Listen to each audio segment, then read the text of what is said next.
राज्य बनते हुए 25 साल हो गए हैं और 25 साल में किसी मुख्यमंत्री जी ने एक ऐसा ऐतिहासिक निर्णय लिया है। बहुत सारे लोग ऐसे हैं जो 18 साल की उम्र में विभागों में आए हैं और आज उनकी उम्र 45, 46, 47, 48 साल है।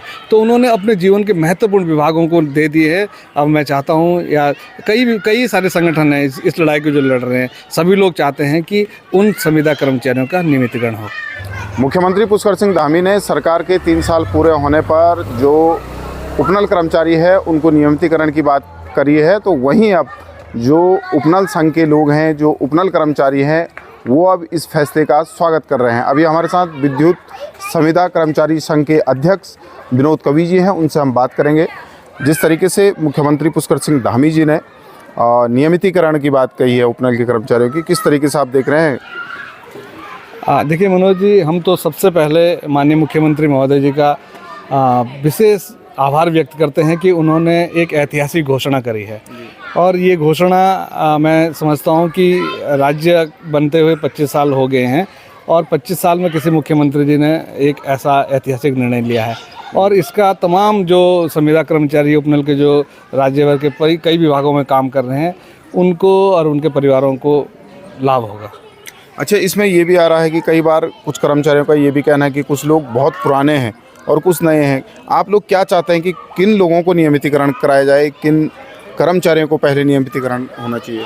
देखिए, हम एक तो माननीय मुख्यमंत्री जी से ये एक अनुरोध भी करेंगे, एक मांग भी करेंगे कि एक तो यथाशीघ्र इस नियमितीकरण नियमावली को लाया जाए। इसका कारण ये है कि बहुत सारे लोग ऐसे हैं जो उम्र के ऐसे पड़ाव में हैं कि कुछ लोग रिटायर होने वाले हैं और कुछ लोग बिल्कुल जिम्मेदारियां इतनी हैं, तो इसलिए अगर यथाशीघ्र ये नियमितीकरण नियमावली आती है तो उनको लाभ मिलेगा। दूसरा, हम सरकार से ये भी मांग करते हैं कि जो भी नियमितीकरण नियमावली लाई जाए उसमें ऐसे प्रावधान रखे जाए कि अधिक से अधिक संख्या में लोगों का नियमितीकरण हो सके।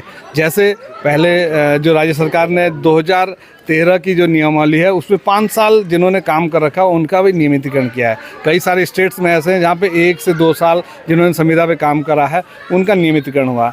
तो ऐसी नियमितीकरण नियमावली होनी चाहिए जिसमें कम वर्ष का अनुभव हो और अधिक से अधिक संख्या में लोगों का नियमितीकरण हो। अच्छा, लगभग कितने कर्मचारी होंगे अभी राज्य भर में? अगर अलग अलग विभागों की बात करें तो 22,000 के लगभग कर्मचारी कार्यरत है, जिसमें ऊर्जा क्षेत्र में लगभग 4-4.5 हज़ार लोग काम कर रहे हैं। अच्छा, कुछ बेरोजगार इसका विरोध भी कर रहे हैं। वो कह रहे हैं कि भाई जब आप उपनल और इन कर्मचारियों को नियमितीकरण कर देंगे तो रोजगार के माध्यम ही बंद हो जाएंगे।